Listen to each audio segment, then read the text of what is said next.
ओम नारायण नारायण नारायण नारायण। दोस्तों, पिछले 2 दिनों से आपने सोशल मीडिया पर देखा ही होगा कि नेटफ्लिक्स की जो नई वेब सीरीज है अ सुटेबल बॉय, उसका देश भर से विरोध हो रहा है। 2 दिन पहले ट्विटर पर बॉयकॉट नेटफ्लिक्स से हैशटैग ट्रेंड भी कर रहा था। बीजेपी के जो प्रवक्ता है गौरव गोविल जी, उन्होंने भी इस वेब सीरीज का नाम लिए बगैर ये कहा कि जो भी फिल्में वेब सीरीज भारतीय संस्कृति का अपमान करती है उसके विरोध में कंप्लेंट दर्ज होनी चाहिए। अब अ सुटेबल बॉय का ये जो विरोध हमने 2 दिन से देखा सोशल मीडिया पर, वो विरोध उस वेब सीरीज के एक सीन को लेकर हमने खासतौर पर देखा, जिस सीन में एक हिंदू युवती एक मुस्लिम युवक को मंदिर प्रांगण के अंदर आरती के समय लिप टू लिप किस कर रही है। हालांकि एक बात मुझे समझ में नहीं है कि इस वेब सीरीज के केवल इस एक सीन का ही विरोध क्यों हो रहा है, क्योंकि उस किसिंग वाले सीन से भी 1000 गुना ज़्यादा प्रॉब्लमेटिक उस वेब सीरीज़ का हर एक सीन है। वो पूरी की पूरी वेब सीरीज़ ही बहुत ही ज़्यादा प्रॉब्लमेटिक, डेंजरस और बहुत ही घिनौने ऐसे हिंदू फोबिया से भरी हुई है। हिंदू घृणा से वो पूरी की पूरी वेब सीरीज़ भरी हुई है। पिछले महीने जब नेटफ्लिक्स पर वेब सीरीज़ रिलीज़ हुई थी तो रिलीज़ होते ही तुरंत मैंने देखकर इसका रिव्यू किया था, और हमारे उस रिव्यू में इस पूरी वेब सीरीज़ के प्रोपेगेंडा को मैंने एक्सपोज किया है, सीन बाय सीन एक्सपोज किया है। तो हमारा वो रिव्यू आप ज़रूर देखिए। अभी हम बात करने वाले हैं इस वीडियो में बॉयकॉट नेटफ्लिक्स इस हैशटैग के बारे में, या पूरे देश भर से नेटफ्लिक्स को बॉयकॉट करने की, नेटफ्लिक्स को बैन करने की जो मांग उठ रही है उसके बारे में अभी हम बात करने वाले हैं। अब देखिए, सबसे पहले तो एक बात की मुझे बहुत खुशी है कि आज देश खुलकर अपना विरोध, अपनी आपत्ति दर्ज करवा रहा है। जिस भी फिल्में वेब सीरीज़ में हमारे देश, हमारी संस्कृति, हमारी भारतीय सेना को बहुत ही निगेटिव वे में दिखाया जाता है, या हमारी संस्कृति के विरोध में एक नफरत और जहर फैलाने की कोशिश की जाती है, विश्वमन करने की कोशिश की जाती है, उसके विरोध में लोग अब खुलकर अपनी आपत्ति दर्ज करवा रहे हैं, खुलकर उसकी आलोचना सोशल मीडिया पर कर रहे हैं, और इस बात की मुझे बहुत खुशी है। पर जहाँ तक बात है बॉयकॉट और बैन की मांग करने की, चाहे वो नेटफ्लिक्स की हो या किसी भी चीज़ की हो, तो ये कोई प्रॉब्लम का सोल्यूशन नहीं है। केवल बॉयकॉट की मांग कर ली हमने, एक दिन के लिए ट्विटर पर हैशटैग चला दिया, ट्रेंड करवा दिया वो हैशटैग बॉयकॉट नेटफ्लिक्स, तो क्या इससे समस्या हल हो जाएगी? मान लीजिए इस विरोध के बाद में नेटफ्लिक्स अपने उस web series a suitable boy से उस एक सीन को हटा भी देता है, किसिंग वाले, तो क्या हो जाएगा? उस एक किसिंग वाले सीन से भी 1000 गुना ज़्यादा प्रॉब्लमेटिक सीन से वो पूरी वेब सीरीज़ भरी हुई है। मान लीजिए वो पूरी की पूरी वेब सीरीज़ ही नेटफ्लिक्स हटा देता है, तो क्या हो जाएगा? क्या नेटफ्लिक्स इंडिया पर केवल यही एक सीरीज़ प्रॉब्लमेटिक है? नेटफ्लिक्स इंडिया ने अभी तक जितनी भी फिल्म्स और वेब सीरीज़ रिलीज़ की है, उनमें से इक्का दुक्का को अगर हम छोड़ दें तो सारी के सारी फिल्म और वेब सीरीज़ इसी प्रकार से हिंदू घृणा से भरी हुई है। चलो मान लेते हैं हमने पूरे के पूरे नेटफ्लिक्स को ही बैन करवा दिया, तो क्या हो जाएगा? क्या केवल नेटफ्लिक्स ये एक ही OTT प्लेटफॉर्म है? भाई, नेटफ्लिक्स चला गया तो प्राइम वीडियोज़ है, अल्ट बालाजी है, ZEE5 है, कितने सारे 50 दूसरे OTT प्लेटफॉर्म्स है, और सारे के सारे OTT प्लेटफॉर्म्स इसी प्रकार के कंटेंट से भरे हुए हैं। प्राइम वीडियोज़ को आप देख लीजिए ना, द फैमिली मैन, भाई उससे ज़्यादा प्रॉब्लमेटिक सीरीज़ और कौन सी हो सकती है जिसमें निर्लज्जता के साथ में आतंकवाद को जस्टिफाई करने की कोशिश की है? ये तो कुछ भी नहीं है। आप हमारा रिव्यू देखिए द फैमिली मैन का, कितनी घिनौनी वेब सीरीज़ है वो। और उसे छोड़िए, मेड इन हेवन को देख लीजिए, वही सेक्सुअल लिबरेशन को प्रमोट करना, और उस मेड इन हेवन के एंडिंग में भी वही भगवा झंडा लिए हुए हिंदू आतंकवादी तोड़फोड़ मचा रहे हैं। यही तो दिखाया है ना। और ऐसी वेब सीरीज़ को ही एमी जैसे बड़े बड़े नेशनल इंटरनेशनल अवार्ड्स मिलते हैं, मेड इन हेवन को, फॉर मोर शॉर्ट्स प्लीज़ को। इसी से प्राइम वीडियोज़ भी भरा हुआ है, अल्ट बालाजी हो या दूसरे जो OTT प्लेटफॉर्म से, वो इसी प्रकार के कंटेंट से भरे हुए हैं। चलो मान लेते हैं हमने बैन और बायकॉट की मांग करके इन सारे OTT प्लेटफॉर्म्स को ही बैन करवा दिया, तो क्या थिएटर्स में फिल्म्स रिलीज़ नहीं होती है? थिएटर में रिलीज़ होने वाली फिल्मों में ये हिंदू फोबिया नहीं होता है? उन लगभग भाई जो कंटेंट बनाने वाले लोग हैं वो तो एक ही है ना। बॉलीवुड के लिए फिल्में भी वही बना रहे हैं, वही फिल्म मेकर्स बना रहे हैं, वही फिल्म मेकर्स नेटफ्लिक्स के लिए भी कंटेंट बना रहे हैं, वही फिल्म मेकर्स प्राइम वीडियोज़ के लिए भी कंटेंट बना रहे हैं। कंटेंट बनाने वाले तो वही लोग हैं, तो थिएटर में भी तो वही उसी प्रकार का कंटेंट हम दशकों से देखते आ रहे हैं। चलिए मान लेते हैं हमने बैन और बायकॉट की मांग करके थिएटर्स को भी बंद करवा दिया, फिर क्या ये प्रॉब्लम सॉल्व हो जाएगा? एडवर्टाइज विज्ञापनों के द्वारा भी तो यही दिखाया जा रहा है ना। हमने अभी तनिष्क की ऐड देखी, और या और भी कई सारे ऐसे ऐड्स हैं जिनमें एक प्रकार से भारतीय संस्कृति या त्योहारों को हमेशा स्टेरियोटाइप किया जाता है। हम विज्ञापनों में भी यही देख रहे हैं। चलो मान लेते हैं बैन और बायकॉट की मांग करके हमने विज्ञापनों को भी बैन करवा दिया सारे के सारे, फिर क्या ये समस्या हल हो जाएगी? चलो OTT, उसके बाद में थिएटर्स, उसके बाद में विज्ञापन, सब बैन कर दिया, उसके बाद क्या साहित्य नहीं है? आप दशकों से, पिछले 70 वर्षों से आप देख लीजिए किन साहित्यकारों को अवार्ड्स मिले हैं, नेशनल इंटरनेशनल, किन किताबों को, किन पुस्तकों को, किन नॉवेल्स को अवार्ड्स मिले हैं। आप देख लीजिए, अरुंधति रॉय का उदाहरण देख लीजिए ना, कितने सारे नेशनल इंटरनेशनल अवार्ड्स मिले हुए हैं। और क्या विचारधारा है उनकी? कश्मीर की आज़ादी का समर्थन करना, आतंकवादियों का समर्थन करना, अफजल गुरु वगैरह इन जैसे। और अरुंधति रॉय तो वामपंथियों का एक बहुत ही बड़ा प्रमुख चेहरा है। तो उन ऐसे साहित्यकारों को ही तो ज़्यादातर अवार्ड्स मिलते आए हैं दशकों से। और इसी वजह से जब देश को असहिष्णु घोषित करना होता है, सिद्ध करना होता है, साबित करना होता है, तब यही सारे साहित्यकार, फिल्म मेकर्स, बुद्धिजीवी सामने आकर अवार्ड वापस करते हैं। उन्हीं को तो अवार्ड वापसी गैंग वगैरह हम कहते हैं ना। चलिए मान लीजिए हमने बैन और बॉयकॉट की मांग करके साहित्य के क्षेत्र पर भी बैन लगवा दिया, तो क्या इससे प्रॉब्लम सॉल्व हो जाएंगे? नहीं। आप सोशल मीडिया प्लेटफॉर्म्स को ले लीजिए। भाई मार्क ज़करबर्ग ने खुद कहा है कि भाई सिलिकॉन वैली बहुत ज़्यादा लेफ्ट लीनिंग विचारधारा की तरफ उसका झुकाव है, लेफ्ट लीनिंग विचारधारा से वो प्रभावित है। ये बात खुद सोशल मीडिया प्लेटफॉर्म्स मान्य करते हैं। और हम अपनी आंखों से देख रहे हैं ना कि जो भी थोड़ी बहुत राष्ट्रवाद की विचारधारा रखते हैं, देशभक्ति की विचारधारा रखते हैं, या देश को जोड़ना चाहते हैं, या देश की संस्कृति का सम्मान करते हैं, ऐसे लोगों की आवाज़ को सोशल मीडिया प्लेटफॉर्म्स पर कैसे दबाने की कोशिश की जाती है। उनकी रीच को ही खत्म कर दिया जाता है, उनके पेजेस को, उनके अकाउंट्स को ही सस्पेंड करवा दिया जाता है। आए दिन हम ये देख रहे हैं ना। और दूसरी तरफ जो कंटेंट मेकर्स लेफ्ट लीनिंग विचारधारा रखते हैं, उनके वीडियोस को देख लीजिए किस प्रकार से उनकी रीच बढ़ जाती है, वो अपने आप वायरल हो जाते हैं, ट्रेंडिंग में आ जाते हैं। तो ये हम अपनी आंखों से हम खुद देख रहे हैं। चलो मान लीजिए सोशल मीडिया प्लेटफॉर्म्स को भी बैन और बायकॉट करके हमने उनको भी बैन कर दिया, उसके बाद क्या उससे ये समस्या सॉल्व हो जाएगी?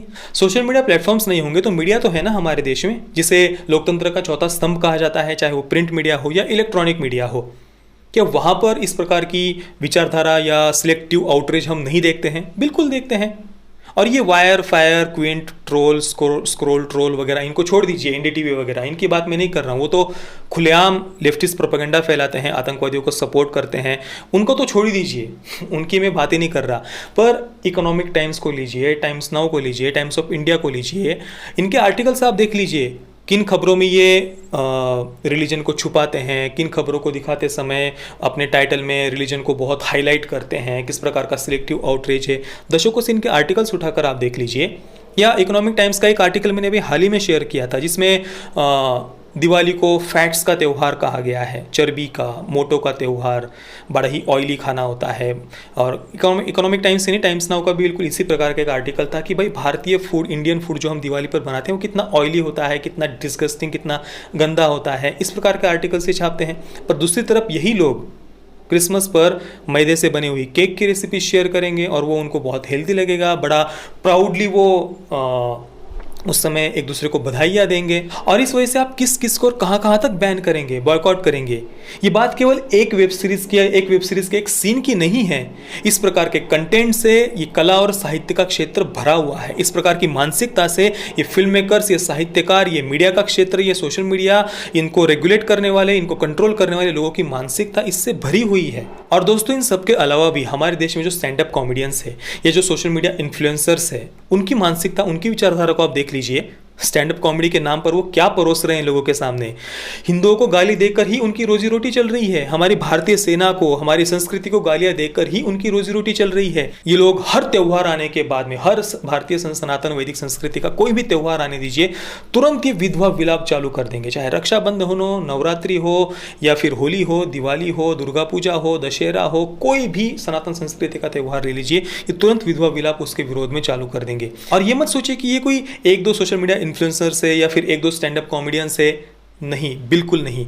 ऐसे सैकड़ों नहीं, हजारों सोशल मीडिया इन्फ्लुएंसर्स है, स्टैंड अप कॉमेडियंस है, और इनके करोड़ों फॉलोअर्स है, मिलियंस में फॉलोअर्स है, करोड़ों व्यूज आते हैं, लाखों लाइक्स आते हैं। और इनके इतने डिस्गस्टिंग सी कॉमेडी पर हंसने वाले भी करोड़ों लोग हैं, उसको पसंद करने वाले भी करोड़ों लोग हैं। और आज हमारे ही देश में हमारे युवा वर्ग का एक बहुत बड़ा हिस्सा ऐसा है जो अपने ही देश को, अपनी ही भारतीय संस्कृति को गाली देना कूल समझता है। तो आप किस किस को और कहाँ तक बैन करेंगे, बॉयकॉट करेंगे? उल्टा जब हम बैन और बायकॉट की मांग करते हैं, बातें करते हैं, तो ये लेफ्ट का इकोसिस्टम उल्टा खुश होता है। और ये लेफ्ट का इकोसिस्टम हमारे देश की नई युवा पीढ़ी को ये बताता है कि भाई देखो, ये राष्ट्रवादी ताकत है, ये राष्ट्रवाद की बात करने वाले, ये संस्कृति की बात करने वाले, ये राइट विंग वाले, देखो देखो कैसे कंजर्वेटिव होते हैं, रिग्रेसिव सोच वाले होते हैं, पिछड़ी हुई सोच वाले होते हैं, देखो ये कैसे दूसरों की आवाज़ को दबा रहे हैं, कैसे दूसरों की अभिव्यक्ति की आज़ादी पर हमला कर रहे हैं, देखो देखो ये फासिस्ट है, नाजी है, हिटलर है। इस प्रकार से लेफ्ट का इकोसिस्टम जो संस्कृति की बातें करते हैं उनको सर्टिफिकेट बांटने लग जाता है। युवा पीढ़ी के सामने वो ये साबित कर देता है कि ये जो राष्ट्रवाद की बातें करने वाले होते हैं वो फासिस्ट होते हैं, वो दूसरों की आवाज़ को दबाते हैं। तो उल्टा जब हम बैन और बायकॉट की मांग करते हैं ना, तो इससे ये लेफ्ट का इकोसिस्टम उल्टा खुश होता है और इनका ये पूरा का पूरा इकोसिस्टम ये साबित करने में लग जाता है कि ये राष्ट्रवाद की बातें करने वाले तो हिटलर जैसे होते हैं, फासिस्ट होते हैं। उल्टा सबसे ज़्यादा असहिष्णु, सबसे ज़्यादा इंटॉलरेंट तो ये तथाकथित सेक्युलर्स होते हैं, तथाकथित लिबरल्स होते हैं। ये पूरा का पूरा लेफ्ट का इकोसिस्टम और इनको सपोर्ट करने वाले ही सबसे ज़्यादा असहिष्णु और इंटॉलरेंट होते हैं। ये उरी जैसी फिल्म भी रिलीज होगी ना तो तुरंत हजारों हजारों आर्टिकल्स लिखेंगे कि भाई ये तो हाइपर टॉक्सिक नेशनलिज्म है, ये तो जहरीला राष्ट्रवाद है, ये तो प्यार अमन और भाईचारे के लिए बहुत खतरनाक है उरी जैसी फिल्म में। इस प्रकार के आर्टिकल्स लिखेंगे। पर ये सब करके भी ये लोग अपने आप को बहुत ही सेक्युलर और लिबरल देश की युवा पीढ़ी के सामने साबित कर देते हैं। क्यों?